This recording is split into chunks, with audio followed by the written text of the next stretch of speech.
Hello everyone, I hope you are all prepared for one of the worst articles that we are going to go through of your life. But for a little context before we get into the article is basically going to be talking a lot about Peep Show, a Channel 4 sitcom that was based around the lives of two single men living in a London apartment.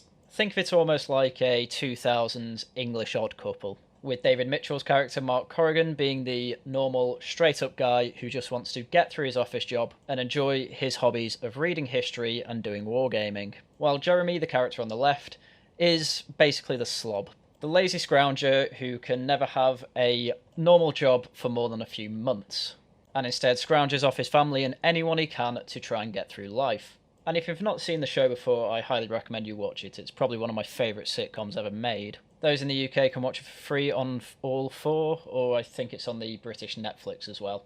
For those of you outside the UK, I have no idea how you watch it, but I still recommend it. But anyway, with all the background done, I think it's time we get into the article. All of us should be able to live like Peep Show's Jeremy.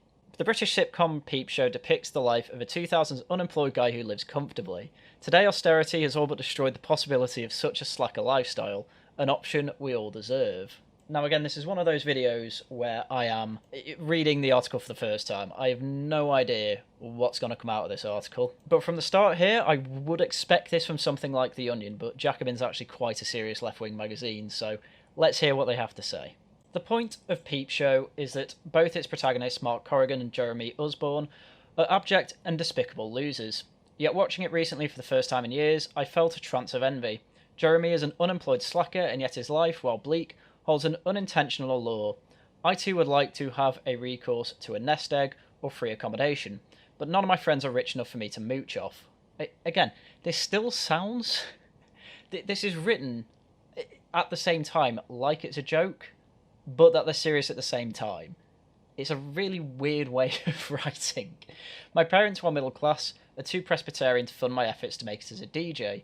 There is something in this loser's life that I can really aspire to. The last thing you want to be is Jeremy. But apparently there's an allure to it. The allure of Jeremy's life owes partly to the nature of narrative fiction. Hitchcock once said that drama is life without the boring parts, and the same is true of sitcoms. We never see Jeremy spending hours watching daytime TV or filling out forms at the job centre.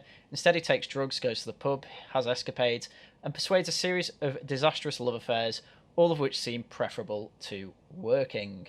I mean, the type of life that this author is suggesting he wants is that he wants to go into hospitals and try and steal comatose patients' girlfriends. Dude, a bit of a weird one, but if you aren't going to make it through, I'll be waiting if you check out in a friendly way, not like a vulture, to check in. It's just clear in this show that Jeremy is the last person on earth who should be your role model. But anyway, the article carries on. As a viewer, you are both appalled and thrilled by Jeremy's actions and outlook. Well, you're thrilled because it's so bad it's funny. I mean, he ate a dog in an episode just to hide the fact that Jeremy ran it over. Nothing. This is turkey. Look. See? Just undercooked, disgusting turkey. So yeah, horrible people, absolutely not a role model.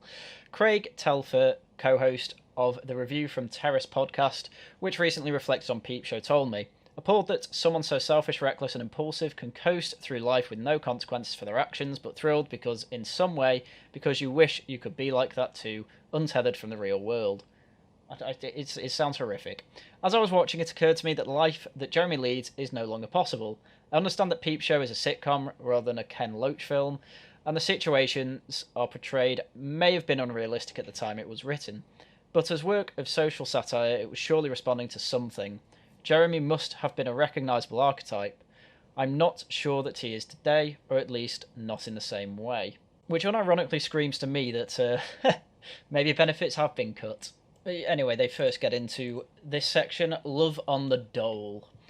This isn't entirely due to social change. Jeremy is, to some extent, inoculated from the dependence of the state. He partly lives off the money of his mother, who, in Telfer's words, coddles and shields him from the pressures of adulthood. He also mooches off his flatmate Mark, who shelters him, feeds him, bails him out of awkward situations, both emotionally and financially, and indulges him through the series. Yes, and it makes Jeremy a worse person. This is why Mark is seen as pathetic, because he is enabling Jeremy to be terrible. But it is mentioned in the series that Jeremy has been signing on for years, and I was curious to know whether changes in Britain's benefit system have effectively rendered this impossible. In the past, it was relatively easy to stay on unemployment benefits for very long periods of time without a lot of hassle from the state, Tom OGrady, author of The Transformation of the British Welfare Policy, told me. In the early to mid 1980s, there really were a lot of conditions placed on the unemployed in return for benefits, and it was something that was used by creatives to fund more artistic lifestyles. Of all the people on benefits, how many became famous artists? The answer's probably very little. And even then, Jeremy is shown to be a completely talentless musician, so he'd be on benefits for nothing. Jez, mate, can you stop jamming? So already this section of the article is chatting absolute nonsense. You can see this represented in a number of cultural products at the time. Take Wham's Wham Rap, for example. It proudly proclaims, "Hey jerk, you work, this boy's got better things to do. I'm a soul boy, I'm a dull boy, take pleasure in leisure, I believe in joy." Or Jeff Dyer's 1989 novel, The Colour of Memory, which paints an evocative picture of a group of 20-something slackers drifting between employment and the job centre in Thatcher-era Brixton. In other words, there wasn't any cultural phenomenon at the time, it was just a few people who were already rich singing about virtue-signally songs. Dyer later recalled that being on the dole provided him with opportunity. This took the form of continuing education. Higher education leads to finer and finer specialism. My dole-funded project took the contrary direction of wider and wider interest.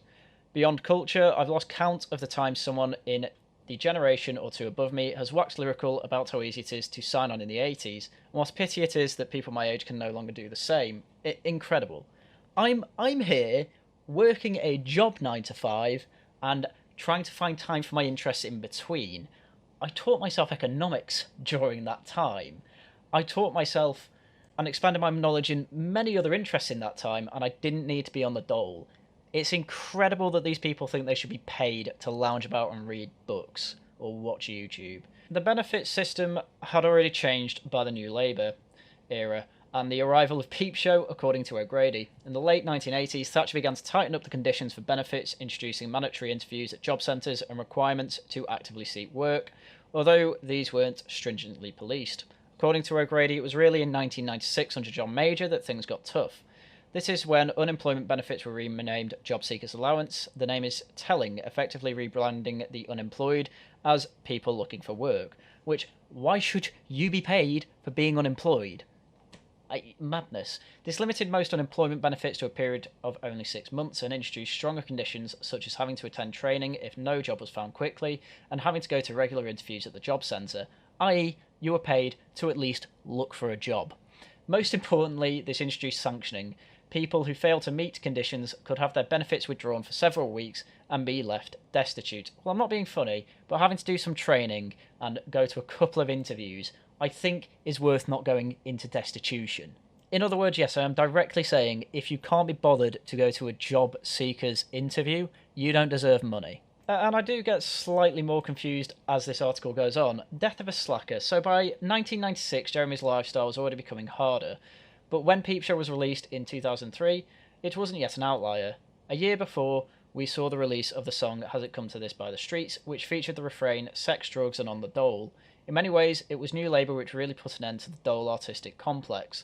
Throughout the noughties, they made the benefit system far stricter, introducing intensive monitoring and sanctioning of job seekers' efforts. It's the one thing that Tony Blair did right. Since the Tories returned to power after the 2008 financial crash, things have become even harsher, with people facing up to 6 months of benefits removal if they fail to meet requirements. According to OGrady, this tends to be disproportionately impact people with mental health conditions, learning difficulties, or low literacy, or those with English as a second language.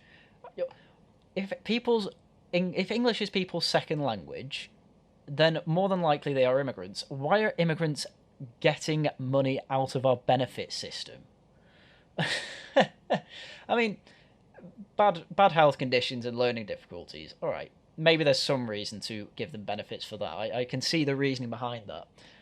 But Jeremy doesn't have any of these. Jeremy's just a lazy arse. There are still cultural depictions of the benefit system today, the 2016 film I, Daniel Blake, for instance, but these tend to be considerably less romantic than their 1980s equivalent.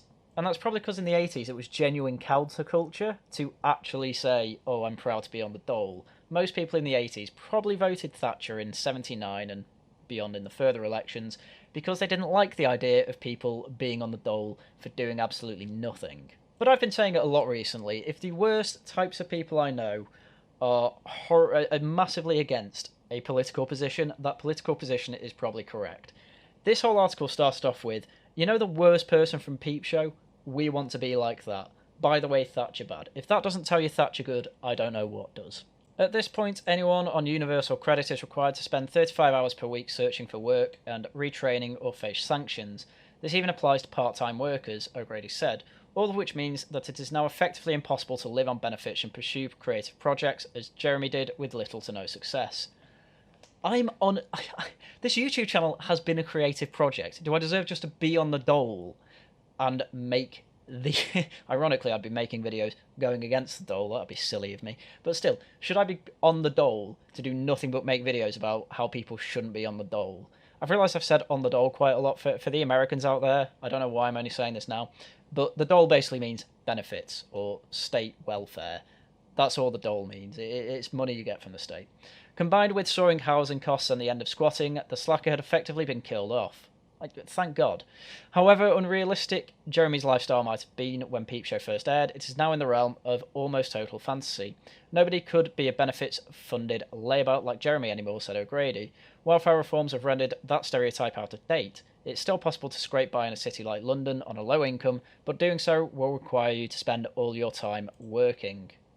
It's painted like it's a bad thing. You have to work to live. Yeah, welcome to the real world. What did these people think it was like before civilization? Did they think hunter-gatherer societies were nothing but rolling in fields the whole time? And this whole hero worship of the worst person you can possibly imagine in society just carries on. The fail-some fantasy in Peep Show unemployment is not the result of a structural problem, the lack of jobs, but rather due to Jeremy's own perceived weakness, which chimes with the rhetoric of benefit cheats and scroungers, which was so prevalent in the Blair years. Jeremy is too cushioned by Mark's support and familial wealth to be poor. In many ways, he is the epitome of the undeserving broke. According to Telfer, he's work-shy, lazy and arrogant. He's a man so completely convinced of his own talent and self-worth that he thinks the stars will at some point simply align and he will be granted the fame and riches he deserves without ever having to show a modicum of dedication to achieve it. How you can have a quote like that in an article where you're trying to say Jeremy is the type of person who should be your role model is beyond me. Yet here we are.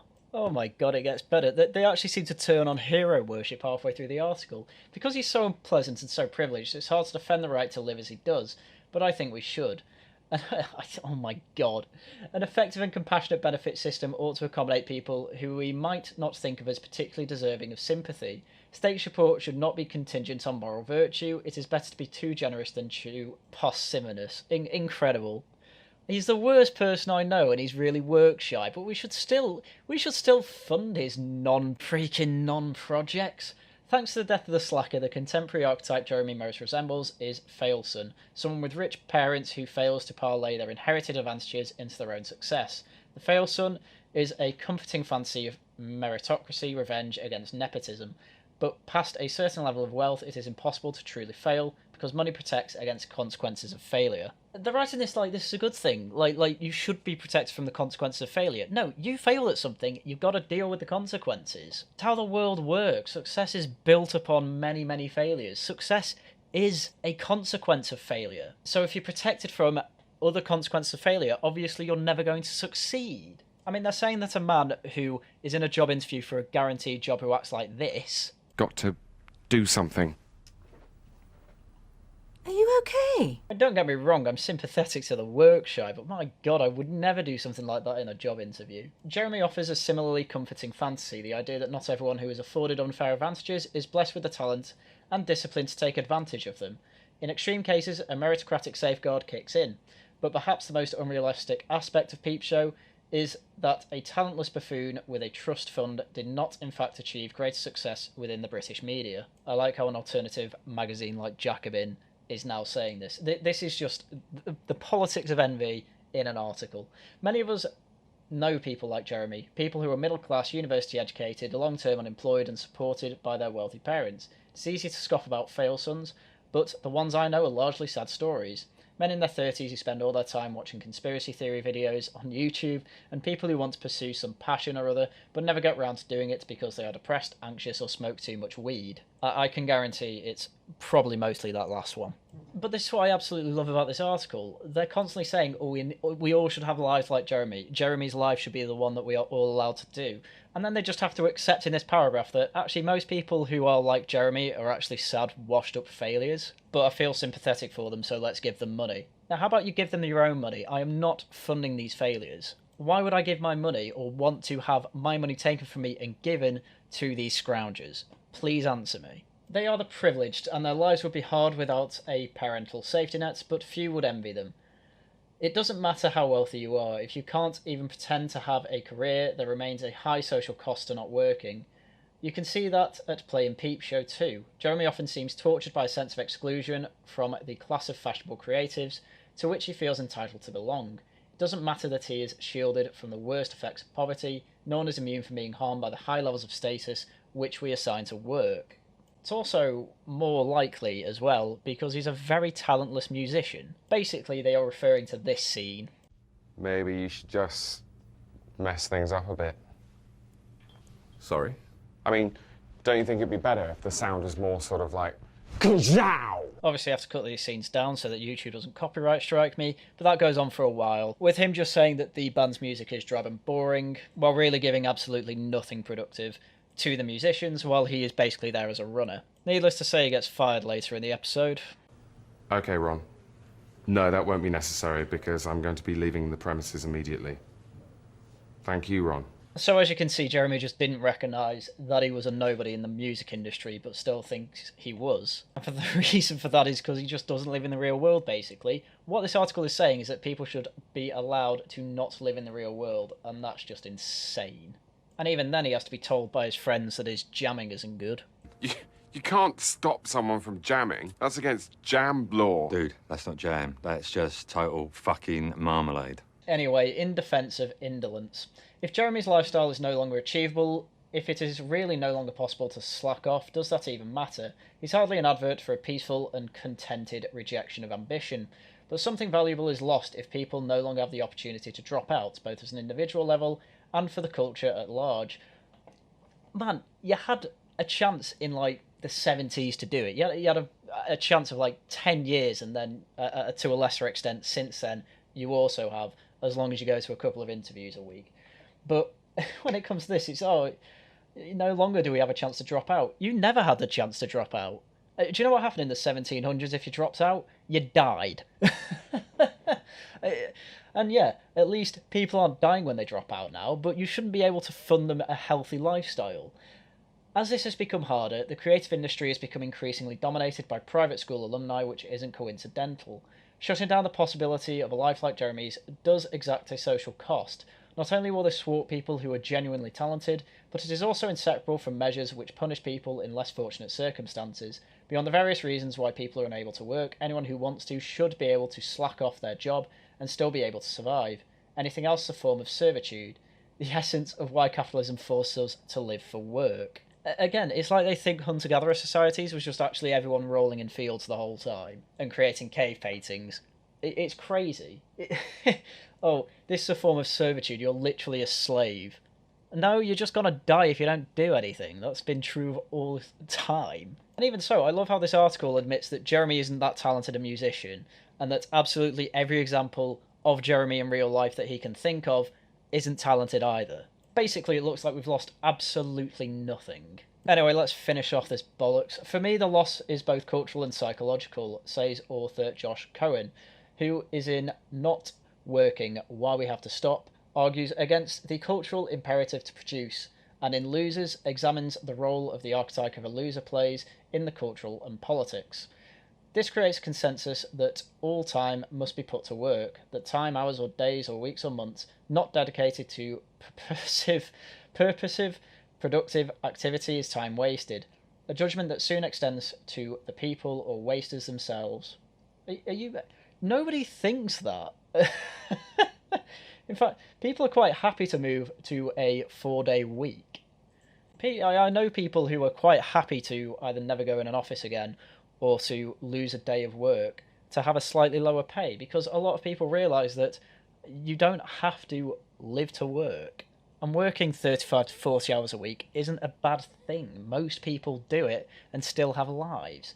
It encourages human beings to think of work as the primary meaning of their lives, and deadens non-working time, which turns into a kind of empty space looking to be filled by the proliferation of leisure activities.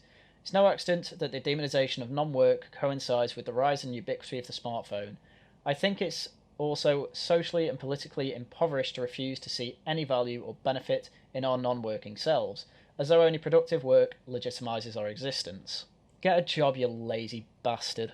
Honestly, this guy actually wrote books to say, I think I should be paid not to write these things. And honestly, even if your passion project does eventually become a source of income, that just turns your passion project into a job. It's like they think capitalism just means bosses that have always been there require workers who are just cogs in a machine. When in reality, people switch jobs all the time, and quite a lot of people just make their own businesses, or at least they would if corporation tax wasn't going up to 25%.